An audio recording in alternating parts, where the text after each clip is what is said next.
So yeah, this is probably a new record for late reviews, but again, probably have to say this in every video, I guess. Probably will. But yeah, it's not the timing. At the end of the day, it's just about getting your thoughts out there. So let's just do that. This is Doctor Sleep.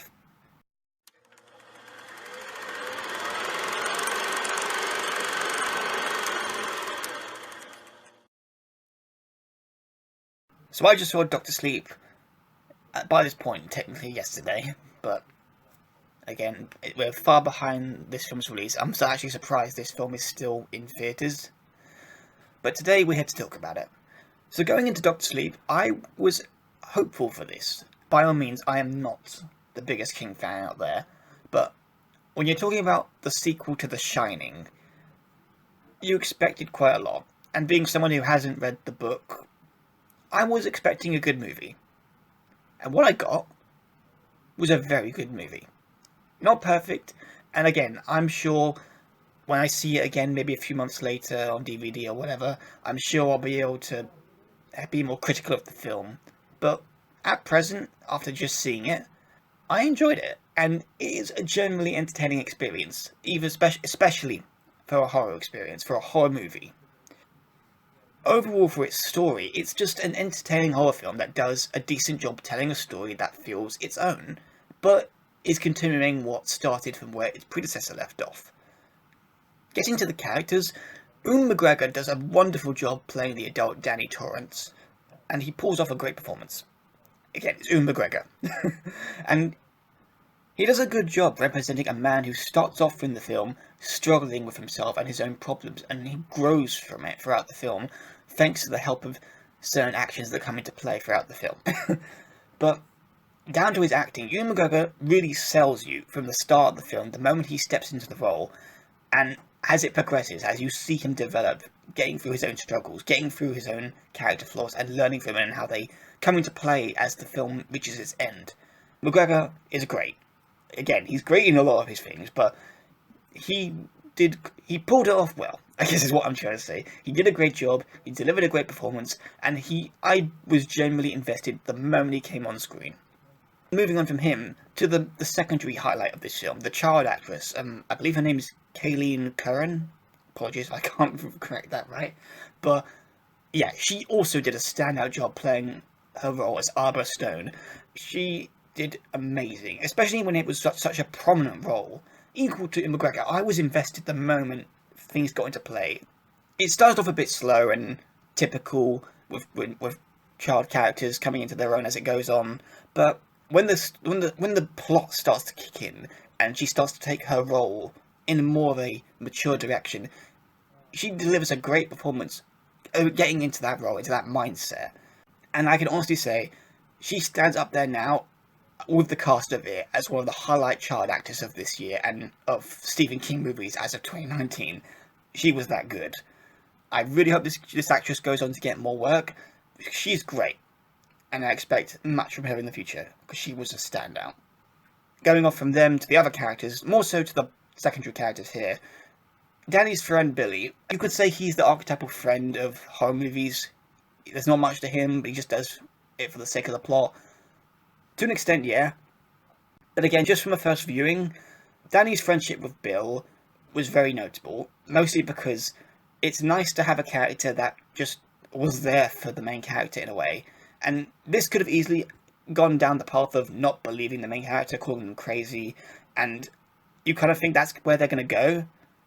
But how the story is structured and how things are reacted to and how it all plays out, it was really nice.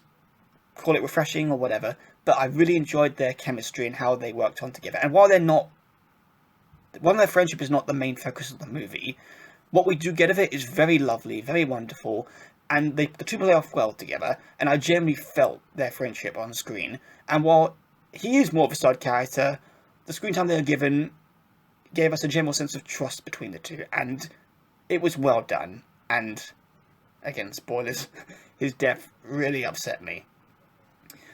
And now moving on to the villains, of course, the True Knot and their leader Rose. Equally, they were very good too. And while there's nothing deep or rich about them as characters, the backstory that we learn about them works. And it shows us how and why they do what they do, and the actors deliver well-done performances all around. Among them, Rose, I'd say, was a highlight. Of course, she's the main villain, of course, and she does great with her performance. But overall, they deliver a sense of dread.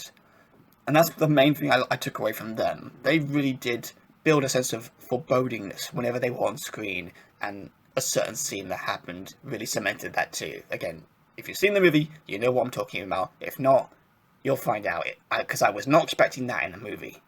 Again, having read the book. But it was all well done, and I can say, overall for the main cast, the supporting and the villains, this was a well-cast movie.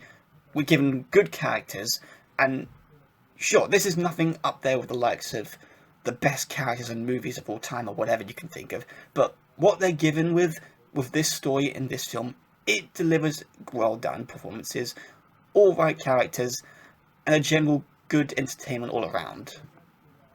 But now we get to, I guess you could say, the main important thing of why I want to see a review of this movie. And is it a worthy film? Is it a worthy sequel to The Shining? And I would say, just as being someone who's only seen the film, not really too much into the lore with it, but aware of its cult status, really, and that's it, I can say this is a film that was never going to live up to The Shining. But with most cult sequels, while it's not terrible, it can't always recapture the same magic that made the original so worthy. This film, however, doesn't need to do that, in my opinion. It's a damn fine movie on its own.